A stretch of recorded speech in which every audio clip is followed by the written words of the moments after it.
लगातार 7 बार ग्रामीण विकास विभाग का दायित्व बड़े भरोसा और उम्मीद के साथ मुझे देते हैं।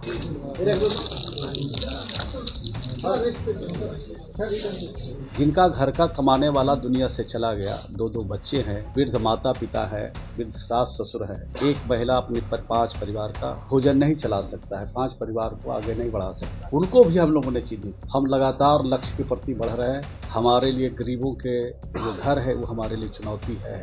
हमारे लिए चुनौती है गाँव के मजदूर जिनको काम देना है। इन चुनौतियों का सामना करते हुए हम लोगों ने यहाँ तक पहुँचा है।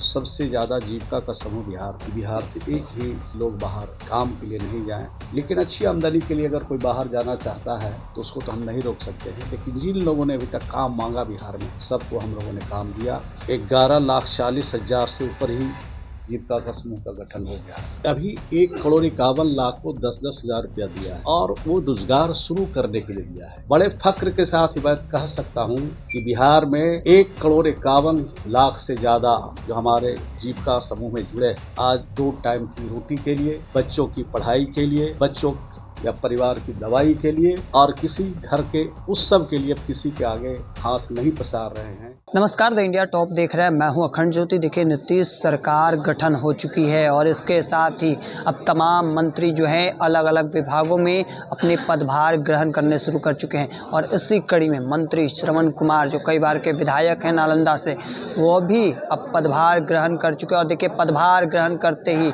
उन्होंने सारी जानकारी साझा की है। उन्होंने सही तौर पर कहा जीविका के कितने समूह हैं और रोजगार को लेकर देखिए 10,000 जो रुपये बांटे गए, उसके बाद अब कितने रुपए उन लोगों तक पहुंचाए जाएंगे। सही तौर पर उनका कहना है कि जो बकरी पालन कर रहे हैं उन्हें 20,000, उसके अलावा जो बड़े स्तर पे तैयारी कर रखे हैं उन्हें और अधिक पैसे दिए जाएंगे। देखिए, सब कुछ बताते नजर आ रहे हैं। क्या कुछ कह रहे हैं, पहले उनके पूरे बयानों को सुनिए। सबसे पहले तो आप सब मीडिया के प्रतिनिधि का मैं अभिनंदन करता हूं। ग्रामीण विकास विभाग और बिहार के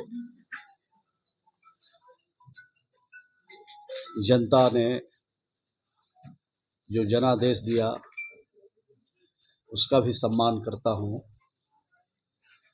और अपने क्षेत्र नालंदा, जहां से मैं 8वीं बार जीता हूं, वहां की जनता को कोटि कोटि नमन करता हूं,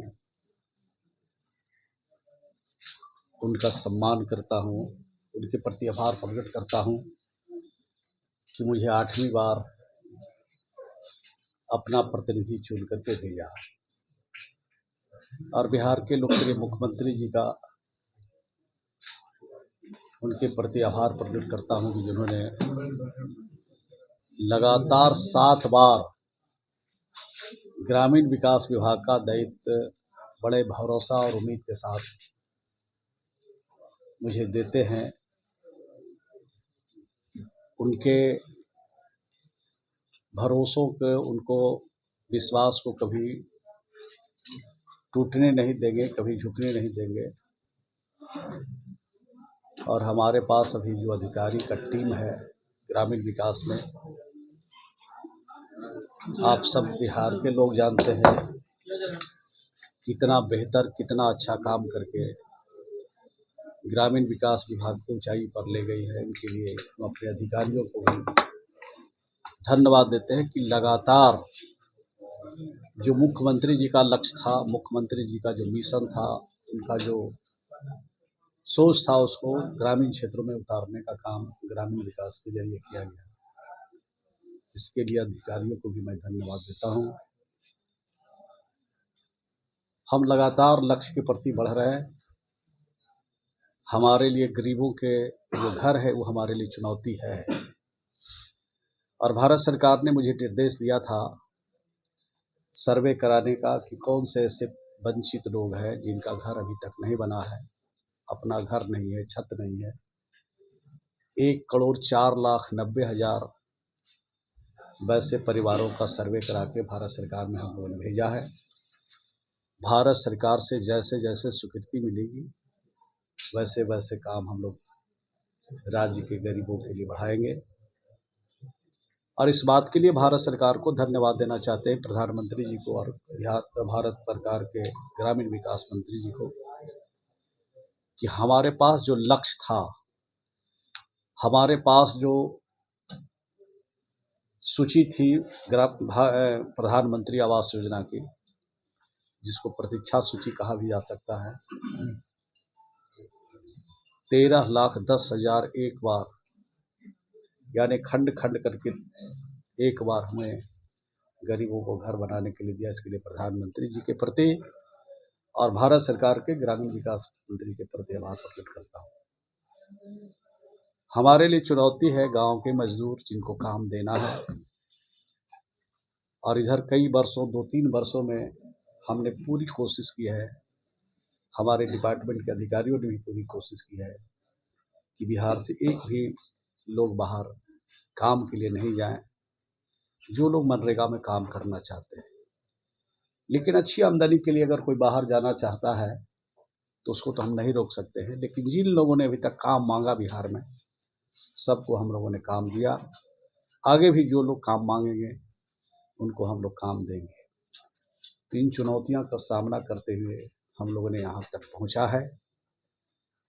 देश का बिहार छोटा राज्य हो सकता है, कई राज्यों से छोटा है, परंतु सबसे ज़्यादा जीविका का समूह बिहार में है। और सबसे ज़्यादा अब तो लगता है कि 11,40,000 से ऊपर ही जीविका का समूह का गठन हो गया है।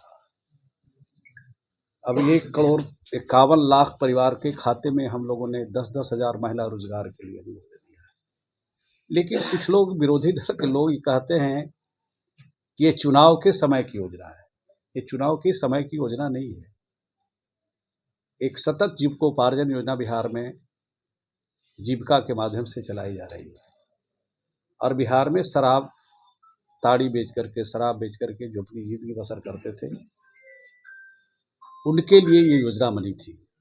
और उसका साथ वैसे परिवारों को भी उसमें हम लोगों ने चिन्हित किया जो परिवार हाशिए पर खड़ा था, जिनका घर का कमाने वाला दुनिया से चला गया, 2-2 बच्चे हैं, वृद्ध माता पिता है, वृद्ध सास ससुर है, एक महिला अपने 5 परिवार का भोजन नहीं चला सकता है, 5 परिवार को आगे नहीं बढ़ा सकता है।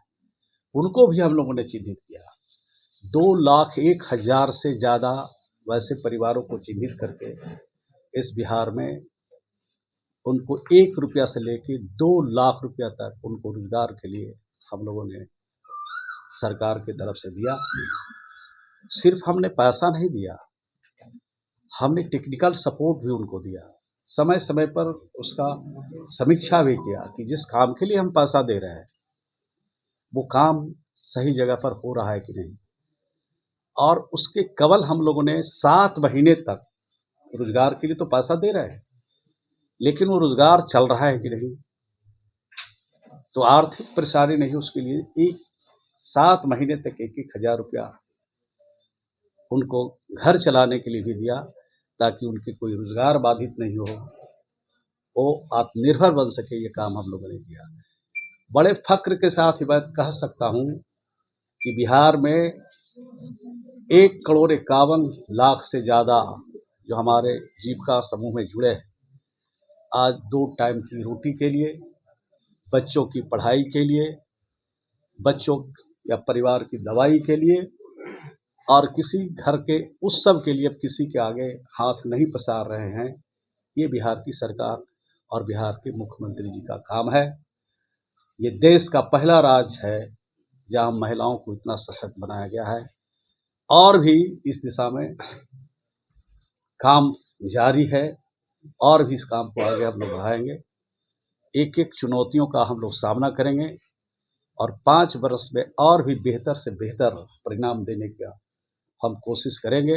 हमारा जो टीम है ग्रामीण विकास विभाग का, हमारे सेक्रेटरी हैं, हमारे सीईओ हैं, हमारे एडिशनल सीईओ हैं, सब लोग मिलकर, जितने हमारे विभाग के अधिकारी, बहुत कोऑपरेटिव है, बहुत अच्छा टीम है। ये टीम रहेगी हम लोग के साथ। अभी 1,51,00,000 को 10-10 हज़ार रुपया दिया है, और वो रोजगार शुरू करने के लिए दिया है। रोजगार शुरू कर रहे हैं, जो लोग रोजगार शुरू करेंगे उनको और भी आगे राशि दी जाएगी। अगर कोई बकरी पालन कर रही है तो उनको 20,000 की जरूरत है, उनको 20,000 मिलेगा। अगर कोई छोटा मोटा दुकान कर रही है तो उसको जितनी ज़रूरत होगी उसकी आवश्यकता अनुसार उसको दिया जाएगा। 2 लाख रुपया तक दिया जा सकता है, उसमें कहीं कोई कटौती नहीं है। हमने इसलिए ये बात कही आपको, पहले जो सतत जीविकोपार्जन योजना है इसकी चर्चा इसलिए मैंने कहा कि जो संदेह लोग कर रहे हैं उस संदेह के घेरे में नहीं रहे। बिल्कुल साफ साफ कहा गया है कि जो लोगों को रोजगार से हम लोग जोड़ रहे हैं उनके रोजगार के लिए जो भी आवश्यकता हो उसको पूरा करें। कब से शुरू हो जाएगा मतलब सर्वे वगैरह इसके लिए? तो वो तो चल रहा है, निरंतर ये प्रक्रिया चलती रहती है। अगली राशि के लिए कोई टाइमलाइन है? अभी उसके लिए राशि के लिए टाइमलाइन नहीं है, लेकिन वहाँ पर फॉर्मेट जारी कर दी गई है। ये 4 पन्ने का एक फॉर्मेट है और नीचे के लेवल पर वो कहीं बाहर से पटना आने की उनको जरूरत नहीं है। ग्राम पंचायत के लेवल पर जो हमारे जीविका के सीएम हैं वो वहाँ पर समीक्षा कर रही है कि कौन ऐसे परिवार हैं जिनको 10,000 मिला, वो रोजगार कर रहे हैं, रोजगार करना चाहते हैं, तो वो सब नीचे के लेवल पर सब काम चल रहा है। तो आपने साफ तौर पर सुना, मंत्री श्रवण कुमार पदभार संभालते ही जीविका को लेकर जो जानकारी देते नजर आ रहे हैं, साथ साथ 10,000 रुपये की जो लेकर बात लगातार सियासी गलियारों में चल रही है, सीधे तौर पर विपक्ष जो है वह यह कहता नजर आ रहे हैं कि इसी वजह से सत्ता में वापसी की है नीतीश सरकार। और देखिए इन चीज़ों को लेकर क्या कुछ कह रहे थे मंत्री श्रवण कुमार, वो अभी आपने सुना। तब तक के तमाम हर अपडेट को देखते रहने के लिए इंडिया टॉप देखते रहें। धन्यवाद।